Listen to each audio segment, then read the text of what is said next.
Hai semuanya, saya Ayu Priscilia. Saya Irma Putri. Jadi kita akan menjelaskan tentang tata nama senyawa turunan alkana. Yuk kita simak. Di video kali ini kita akan belajar tata nama senyawa turunan alkana. Senyawa turunan alkana merupakan senyawa-senyawa yang berasal dari alkana yang satu atau lebih atom aja digantikan oleh atom atau gugus atom tertentu. Gugus atom inilah yang disebut sebagai gugus fungsi yang merupakan penentu dari sifat senyawa tersebut. Ada 7 senyawa turunan alkana yang akan kita pelajari. Yang pertama adalah alkohol. Alkohol di kehidupan sehari-hari kita digunakan sebagai antiseptik. Sekarang ini kita gunakan sebagai hand sanitizer. Kemudian ada eter, digunakan sebagai pelarut dan juga sebagai obat bius atau anestesi. Kemudian ada aldehid, contohnya formalin. Kemudian ada sinyal keton. Keton ini digunakan sebagai pembersih cat kuku atau kita mengenal sebagai aseton. Kemudian ada asam karboksilat. Asam karboksilat itu contohnya cuka. Selanjutnya ada ester. Ester ini merupakan senyawa turunan alkana yang memiliki aroma bermacam-macam. Ester ini digunakan sebagai essence di kehidupan sehari-hari. Kemudian yang terakhir ada haloalkana atau alkyl halida. Haloalkana ini digunakan sebagai obat bius. Kemudian kita jumpai di rumah kita sebagai freon atau zat pengisi AC. Ini merupakan gugus fungsi dan rumus umum untuk senyawa turunan alkana. Yang pertama ada alkohol. Alkohol ini memiliki gugus fungsi atau cirinya adalah OH. Kemudian eter cirinya adalah O yang mengikat alkyl di kedua sisinya. Kemudian ada aldehid. Aldehid itu cirinya ada C yang berikatan rangkap dengan O dan juga mengikat H.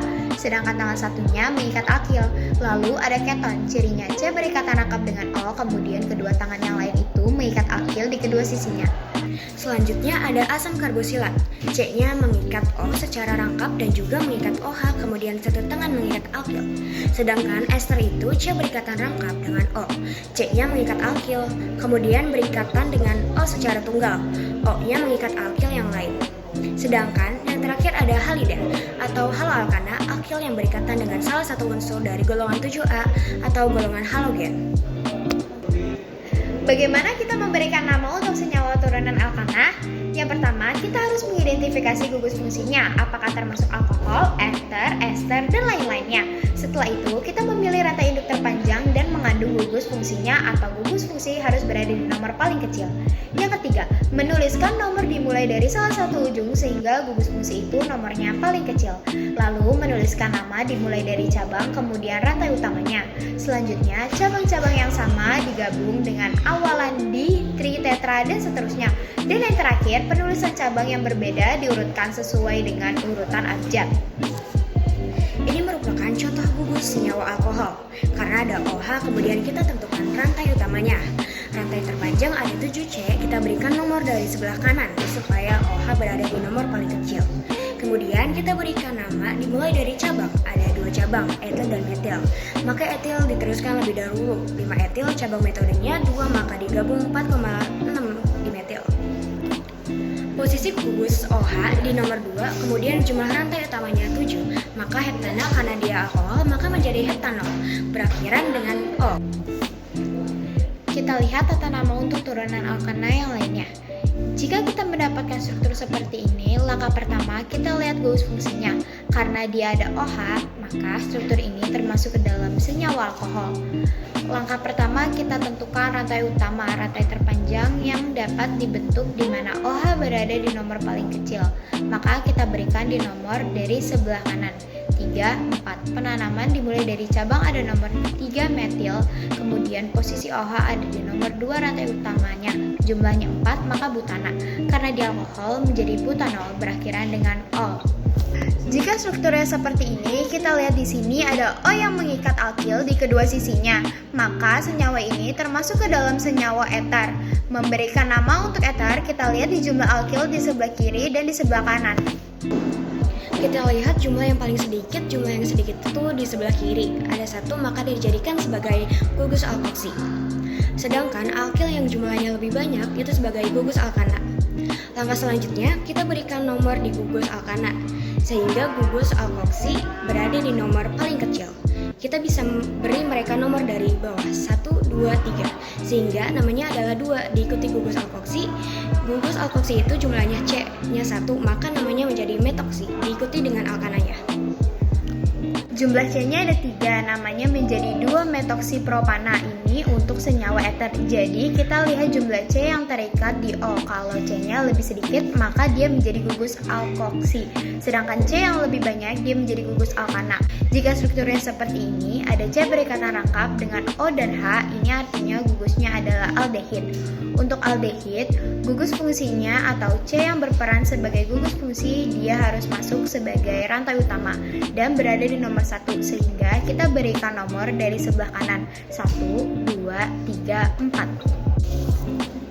Penamaan dimulai dari cabang terlebih dahulu. Di nomor 3 ada metil, kemudian rantai utamanya ada 4 menjadi butana. Karena dia aldehid, berakhiran dengan Al menjadi butanal. Untuk aldehid, gugus fungsinya C yang mengikat O dan H itu selalu di nomor 1.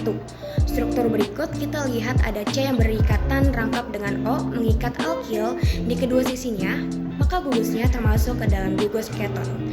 C yang mengikat O, dia harus masuk di dalam rantai utama dan harus berada di nomor paling kecil. Maka nomor yang dari sebelah kiri 1, 2, 3, 4 penamaan dimulai dari cabang. Karena di sini tidak ada cabang, maka langsung posisi gugus fungsi berada ke nomor 2. Jumlah C-nya adalah 4, maka karena dia keton berakhiran dengan on menjadi 2 butanon. Jika dijumpai struktur seperti ini, ada C berikatan rangkap dengan O kemudian mengikat OH, mereka sudah dipastikan bahwa dia termasuk ke dalam asam karboksilat. Untuk asam karboksilat C yang mengikat O dan OH itu harus di nomor 1 di dalam rantai utama. Maka seperti ini kita berikan nomor dari gugus fungsinya. C gugus fungsi penamaan untuk asam karboksilat itu dimulai dengan kata asam terlebih dahulu, diikuti dengan cabang. Cabang berada di nomor 2 metil, kemudian rantai utamanya C ada 3, maka dia propana. Karena dia asam karboksilat, kamu menjadi propanoat. Berakhiran noat asam 2 metil propanoat. Untuk asam karboksilat jangan lupa awalnya selalu ada asamnya. Struktur berikut kita lihat terdapat C yang mengikat O secara rangkap dan O secara tunggal.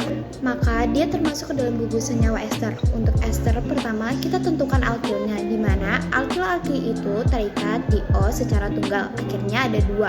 Maka ini disebut sebagai etil. Kemudian C yang lain dimulai dari C yang mengikat O secara rangkap, itu disebut sebagai gugus alkanoat. Jumlah C-nya ada 3. Penamaan dimulai dari gugus etilnya terlebih dahulu atau gugus alkilnya, maka namanya menjadi etil. Dilanjutkan dengan nama alkanoatnya, C-nya ada 3, maka etil propanoat ini untuk ester. Membedakan ester dengan asam karboksilat dari namanya, sudah pasti kalau asam karboksilat depannya ada asam ya. Yang terakhir, jika strukturnya seperti berikut, kita lihat alkana seperti biasa ada atom dari golongan 7A. Artinya dia sebagai haloalkana. Bagaimana kita memberikan nama untuk haloalkana? Pertama, kita buat rantai utamanya terlebih dahulu.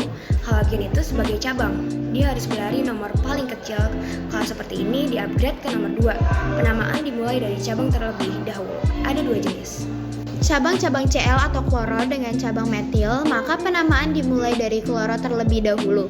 2 kloro, 2 metil diikuti dengan rantai utamanya. Ada 3, yaitu propana. Kalau atom yang terikat di alkil atau terikat di alkananya itu Cl, maka dia menjadi kloro atau F. Dia menjadi fluoro, Br menjadi bromo, kalau I menjadi iodo. Sekian dari kami. Maaf apabila ada penjelasan yang kurang lengkap. Wassalamualaikum warahmatullahi wabarakatuh.